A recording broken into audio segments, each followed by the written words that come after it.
continued. Yeah. Hi folks, welcome to another episode of CSI the podcast. And as you can tell already, my first guest is my only guest today is Calvin Haney, Associate Director for Center for Student Involvement.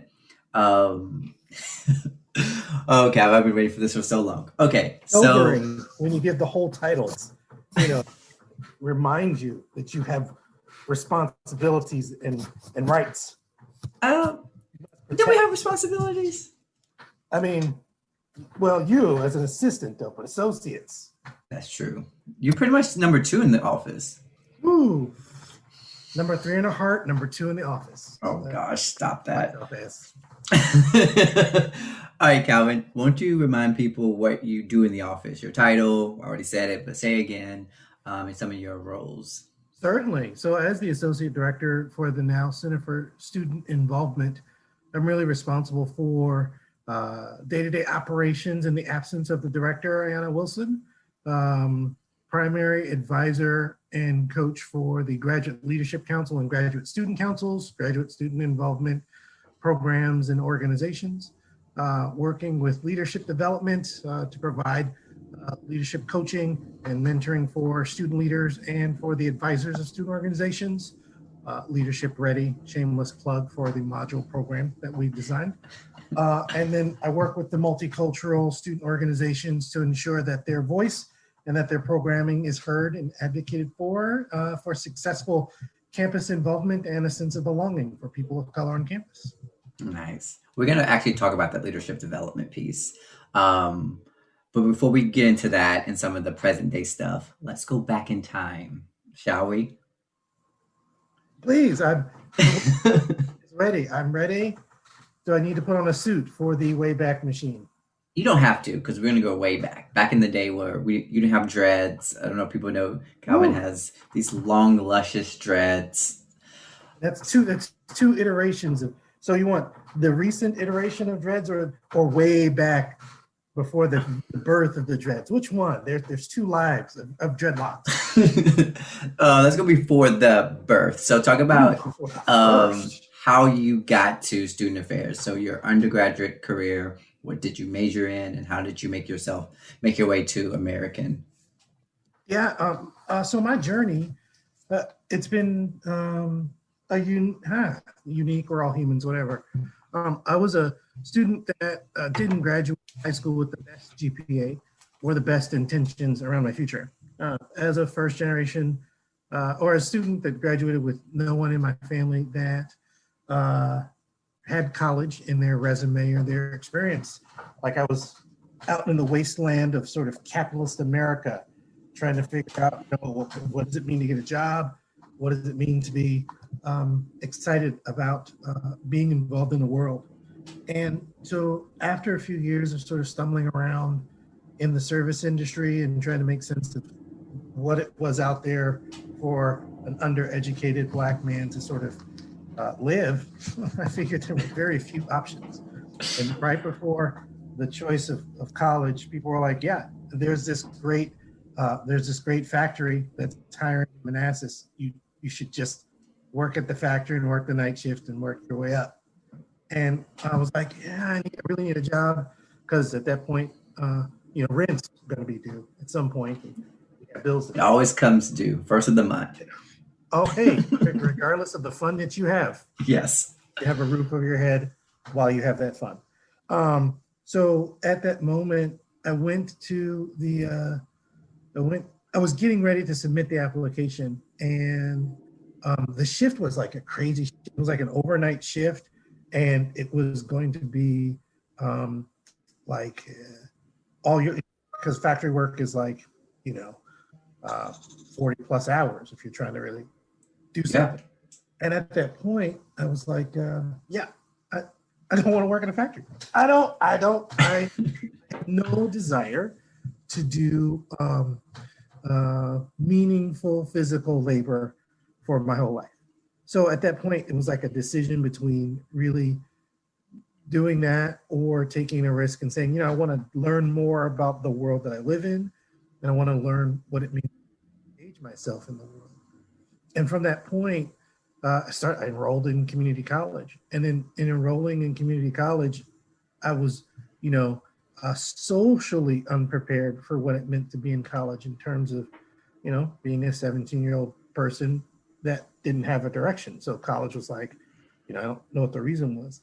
And Right. the thing that gave me reason and purpose was the connections that I made with teachers outside of the classroom and the unique opportunities that student clubs and organizations gave people for an opportunity to like mix it up with people that aren't like them, or explore how to get their interests on campus and sort of celebrated. And it just became an interesting way to pass the time Seeing some and foreshadowing help me happening. make sense of why I was learning what I was.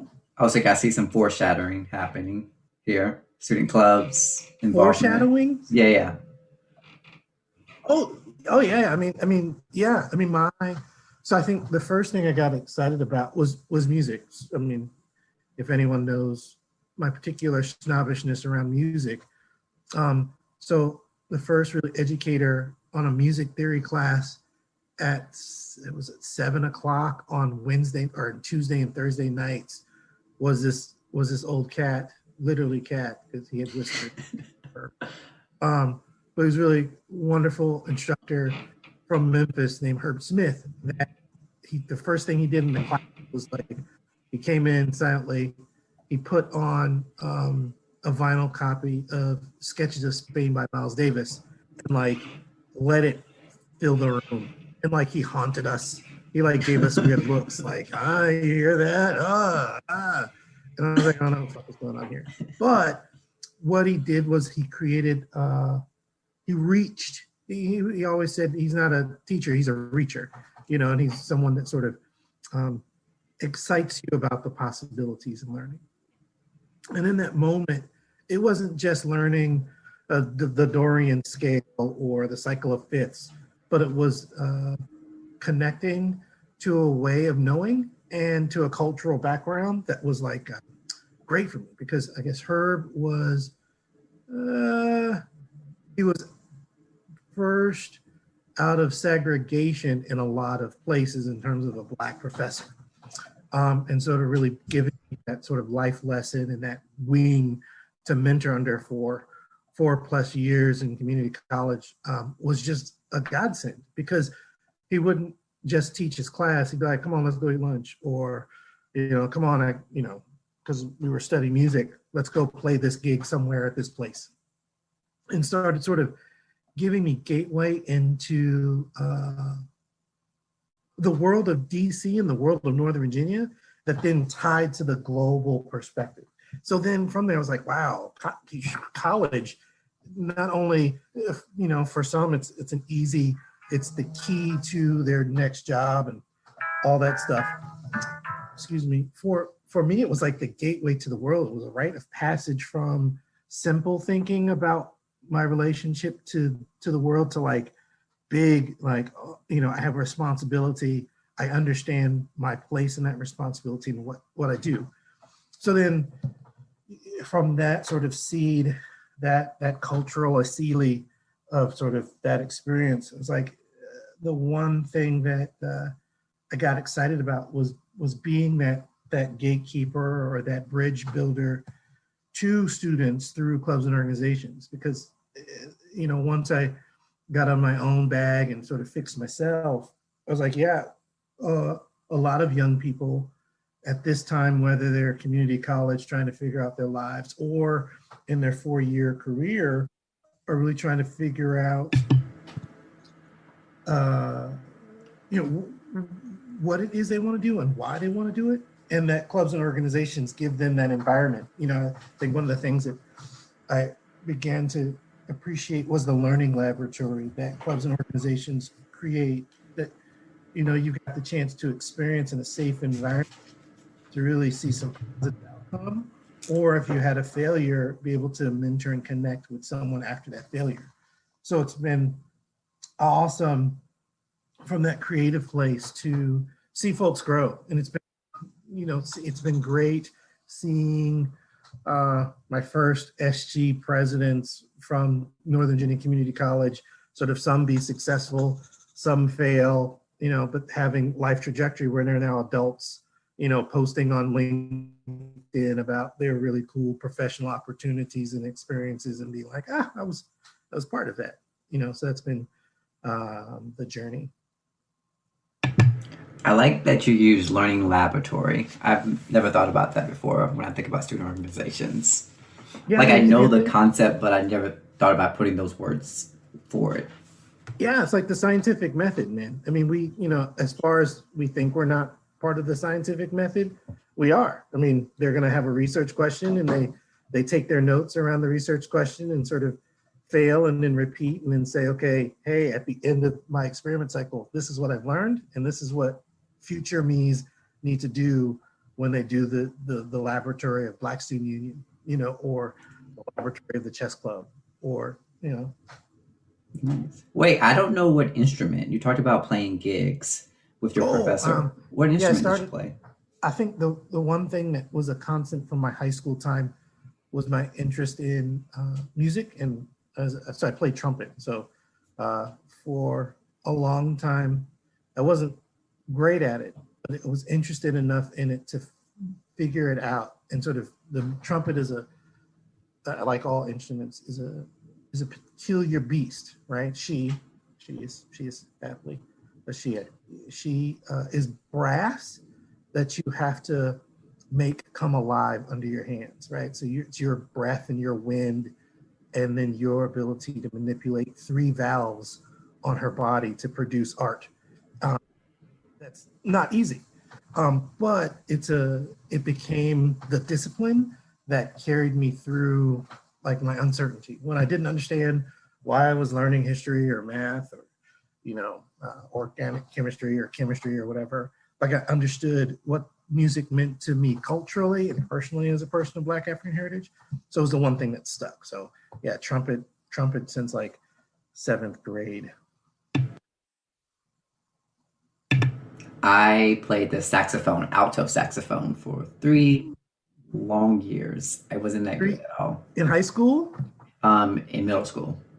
Oh, okay. Oh, you did. So you're like, oh yeah. Yeah. Yeah. It wasn't for me after middle school. I was like, this is not my place. This is not my thing. Yeah, I mean, it was that 3 years, and I was like, band sucked, but music was great, and I was like, I liked, and really, I think I kept playing because I liked the people, and I liked the community that I was falling into. So then when registration for 9th grade class is like, oh, they've got a jazz class. And I just kept fumbling through it. I feel like I didn't like it because I didn't like RTC, so I was an ROTC cadet, and I was in band. I don't think I liked the rules. I don't think I like following like the structure of like you must play the instrument this way. You must march. You must wear the same thing, and it must be in a certain way. And I think that just made me like cringe. I was like, I don't like these rules that you're giving me.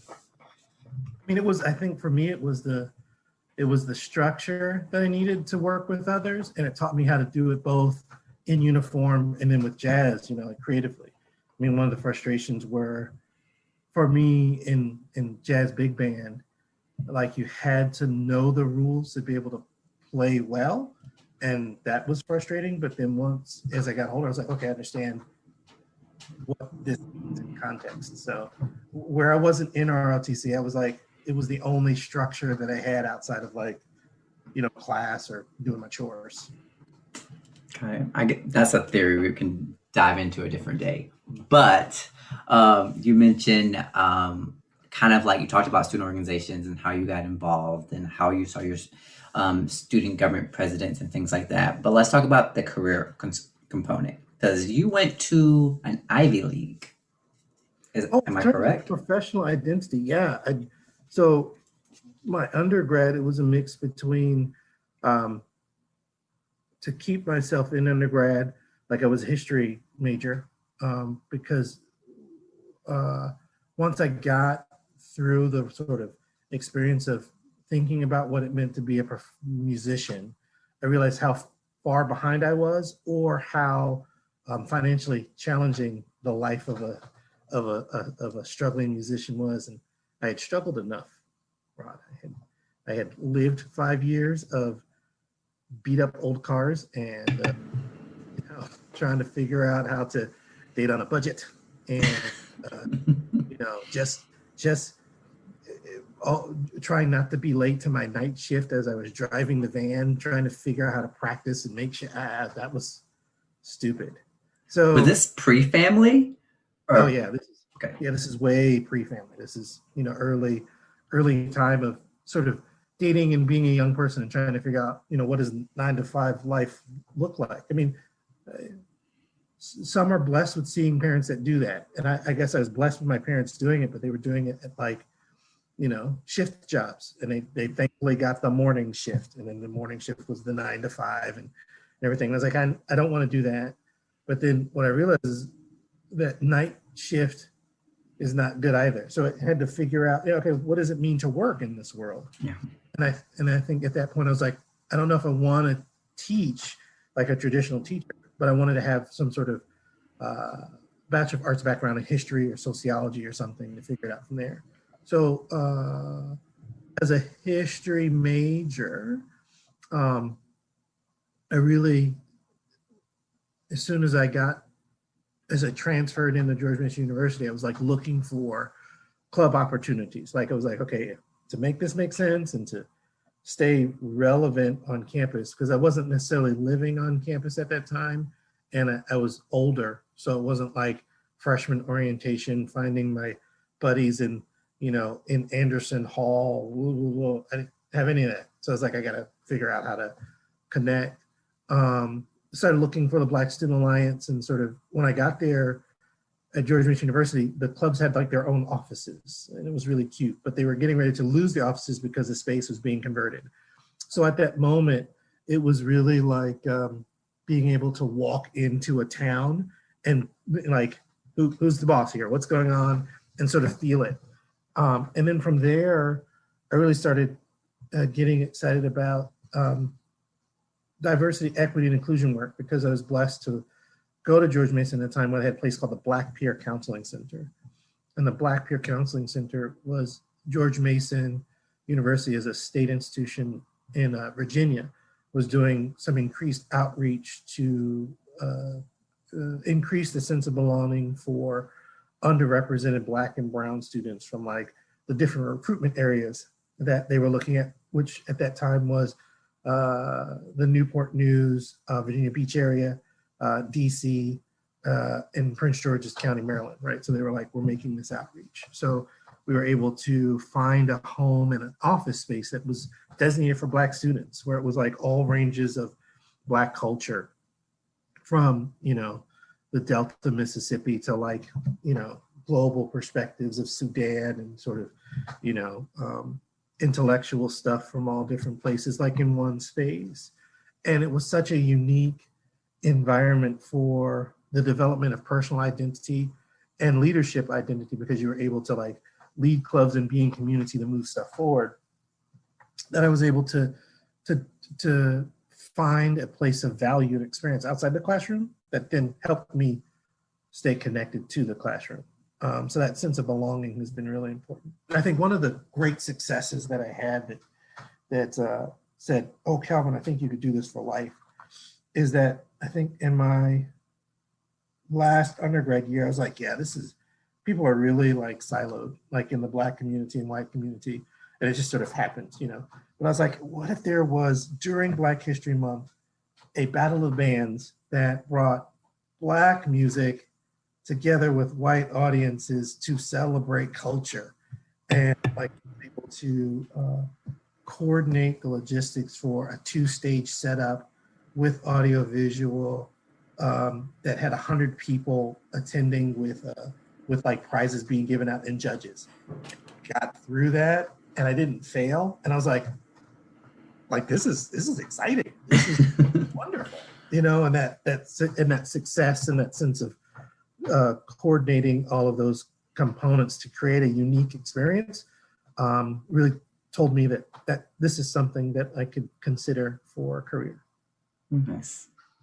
Oh, and then from there, I guess from that place, I did my master's in higher education at George Mason again. And then from there, I was like, well, I went to, at the end of my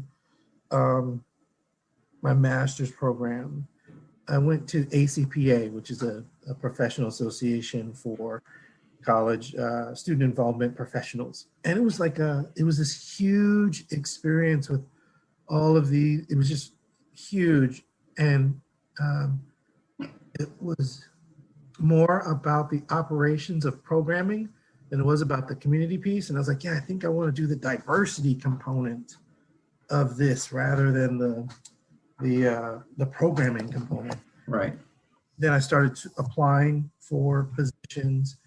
As I started to apply for positions, there was one at Yale, and it was a coordinator for diversity and inclusion. And I was like, I mean, there were not really any jobs in Virginia in that time, and I was going to have to go back to sort of waiting tables or figuring out the service industry before I moved. And I was like, okay, if I'm going to have to go into the service industry, I'm going to start shooting resumes to interesting places. And so I applied to Yale, and they brought me up for a couple of interviews, and they're like, come on up. Nice. So it was one of the things they were like, yeah, they were, as an organization, building their diversity, equity, and inclusion measures, and sort of updating their human resource practices in terms of hiring. So one of the things that I take away from that experience is they were like, yeah, your resume, because sometimes for human resources, they do software that scans the resumes for the keywords. Mm-hmm. Your resume was the perfect keyword resume to get to this job. So from that, it was the interesting. So as you mature, other components of your life and sort of things begin to pop up in terms of viability and sort of competitiveness. So diversity, equity, and inclusion was a gateway into an experience. So I was at Yale at the time of Obama's inauguration. So his second Got it. second term.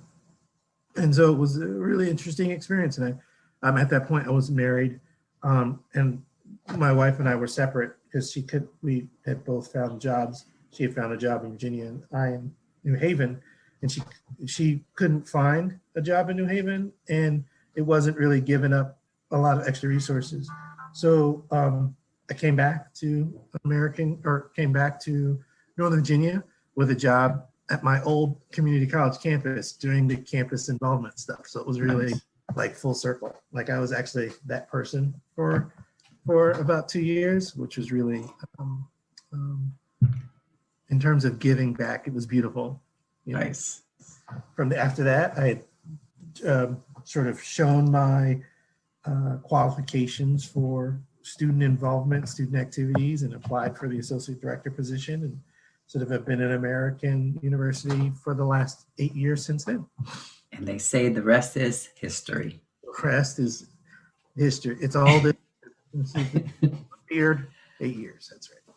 8 years that's maturity though. That's like growth. Yes. You got smarter. Yes, this is the wisdom. See, the edges is not your decaying body. It's actually the crystals of your wisdom on the edges. This is why I shave my face, because the gray is coming. The gray is there. You can see Don't hide the crystals of wisdom, man. It's like coming back. Like that young face, you don't know nothing. Give me that. I like that. I like when people underestimate me. That old ragged face. Don't say ragged. Okay. I want to talk about the leadership development program, and then we'll go into lightning round and finish up a little bit. But I know it's new, so we should spotlight it and talk about it and get people involved in it, because I think it's cool. Yeah. So how can we get more people involved? What is it? How you get involved? I think it's cool too. Yeah, the Leadership Ready program, it's our building of a co-curricular transcript for leadership certification through a series of 7 modules. And the 7 modules are really an opportunity for students who are interested in leadership to really get some foundational practice in terms of how they operate as a leader and how they begin to think strategically around leading small teams of people towards success. Nice. The first sessions that we're offering is Leadership Essentials. And in Leadership Essentials, sort of we break down some information around building a vision, building a sense of cooperation, really thinking practically about how to coordinate responsibilities amongst teams. And then we practice that with having student leaders who are part of the Leadership Essentials program lead general body meetings for their organization for a semester. And then in that time of working to cooperate with people to get resources together, and also coordinating a schedule of students meeting in a general body meeting, that we have them work with Leadership Ready advisors from the Center for Student Involvement to really help them guide through the challenges and opportunities that running general body meetings can have for them in their leadership development and working with their organizations. So after that Leadership Essentials module, they're certified in terms of they have a stamp that says, hey, as a leader, I have a set of essentials that I can apply to the work of working with small teams or moving organizations towards a particular objective. And then from there, we go into sessions around how to motivate your peers as a leader, how you work in a sort of board situation, because a lot of our students, after they leave American University, are parts of nonprofit boards or advisory boards, and really giving them some education around that. We do some focus around social justice attitudes, working on restorative justice and sort of serving as an ally in leadership spaces.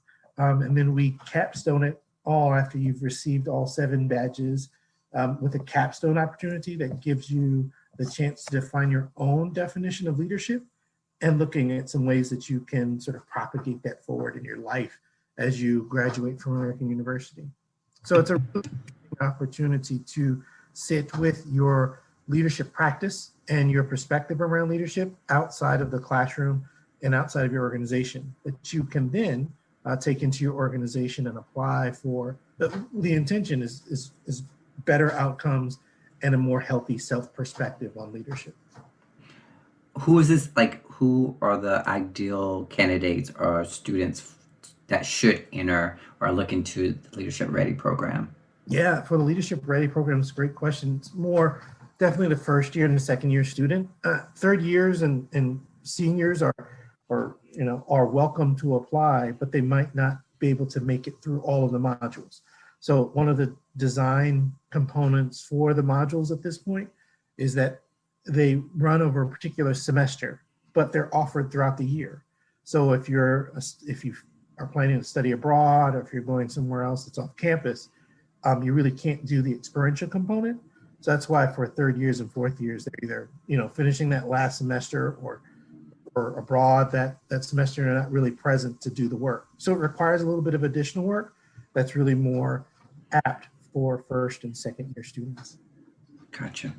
Okay. Well, where can I go? So do I go on the website? Can I go to Engage? At this point, we're going to re-roll out everything for the Center for Student Involvement Welcome Back programming. So the first place you can start, if you're interested and you hear this podcast, is to go for information for the Virtual Involvement Fair, which will be hosted on Wednesday, January 27th from 12:30 to 5.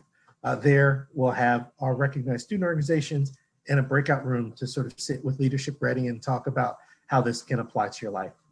Nice. Okay. Let's do the lightning round. So lightning round, right? Get ready. Center yourself. You got 1 minute to answer. I need some background music to get me ready. I need to.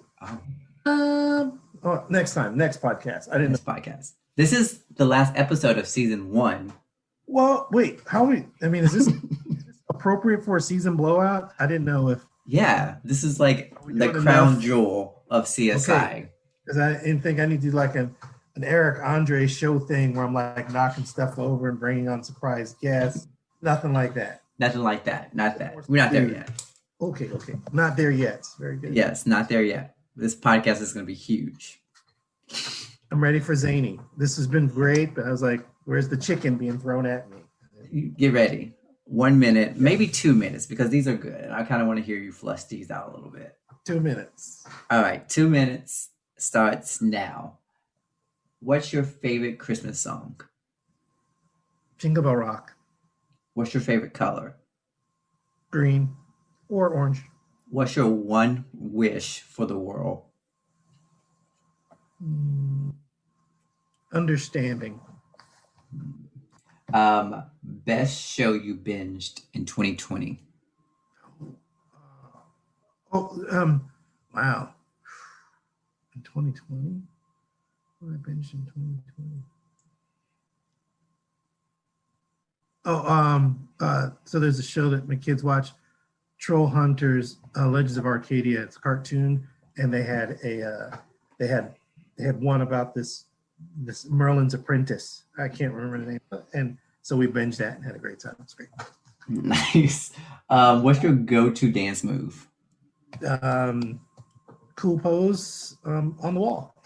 Yeah, that's right. Oh, Calvin, I know you got some moves. Or snap and a head bop. Dancing. One place you want to visit before you die? Spain. Where about in Spain?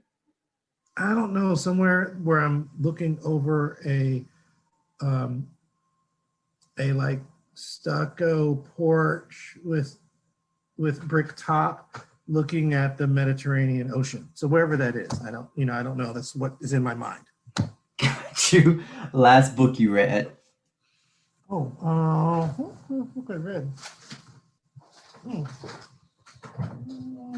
What I've been reading. Sort of Aikido and the Dynamic Sphere. Sort of deepen some practice around the martial art of Aikido, getting some philosophical foundations.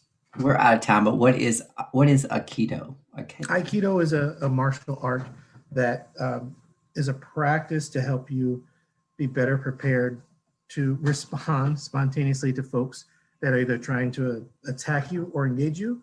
So it's a philosophical perspective on how to respond in a way where you're both safe and healthy, but you have to defend yourself, and you can do that well. It's physical, it's not something you use words for. It's words and physical, but it's rooted in martial practice from Japan. So it's one of the 20th century martial arts systems that sort of came out of feudal Japan society and military practice. Every day I learn something new with you. I don't know anything you just said, but it sounds really cool. It is. It's an interesting experience in terms of, but this is the lightning round. No, we're done. We ran out of time. That was it? Yeah. That was 2 minutes? Yeah. Wow, that went by quick, man. I need the bell at the end of 2 minutes. That's what. Add the bell. Got it. Noted. Add the bell. Okay, last question. What inspires me? Yeah, what inspires you? Wow, man, what inspires me? Seeing people vibe, seeing people get inspired by the vibe and energy, like you can see when people are like, and they're like, wait, yeah, in the zone to get that inspires me. Nice. Okay, that's it for this season of CSI the podcast. Thank you, Calvin, for joining me as my last guest, and I hope you guys enjoyed this conversation.